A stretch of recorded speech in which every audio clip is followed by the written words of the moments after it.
Hi అండి. మీకు ఈ వీడియో నచ్చినట్లయితే వీడియోని లైక్ చేసి ఛానల్ని సబ్స్క్రైబ్ చేయండి. హోమ్ మినిస్టర్ సాధు నాయక్ ఎదురుగా కాలు మీద కాలు వేసుకొని కూర్చొని ఉంటారు. పక్కనే హోమ్ మినిస్టర్కి సంబంధించిన లాయర్ నిలబడి ఉంటే దాత్రి కేదార్ కూడా నిలబడి ఉంటారు. హోమ్ మినిస్టర్ చాలా పొగరుగా, కావ్య చావు వెనుక ఉన్న నిజాన్ని బయట పెడతావా?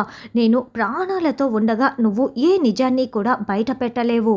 నేను ప్రాణాలతో ఉన్నంత వరకు ఆ కావ్యని జనాలందరూ కూడా ఒక క్రిమినల్ లాగానే గుర్తుపెట్టుకుంటారు అని హోమ్ మినిస్టర్ అనగానే దాత్రికి చాలా కోపం వస్తుంది.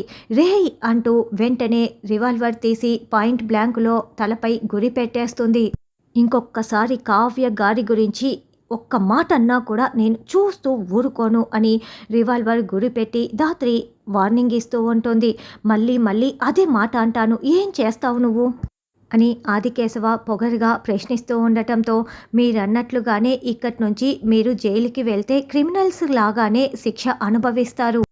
మీరు ఇక్కడి నుంచి నిర్దోషులుగా బయటికి వెళ్తే కదా జైలుకే వెళ్తారు అని జేడీ చాలా కాన్ఫిడెంట్గా చెప్తూ ఉంటుంది. అసలు ప్రూఫ్ లేందే నాకు శిక్ష పడేలా ఎలా చేస్తావు జేడీ? నువ్వు నిరూపించలేవు, నన్ను జైలుకి పంపలేవు అని హోమ్ మినిస్టర్ ఆదికేశవ అనడంతో, ప్రూఫ్ లేదని ఎవరు చెప్పారు? ఉంది.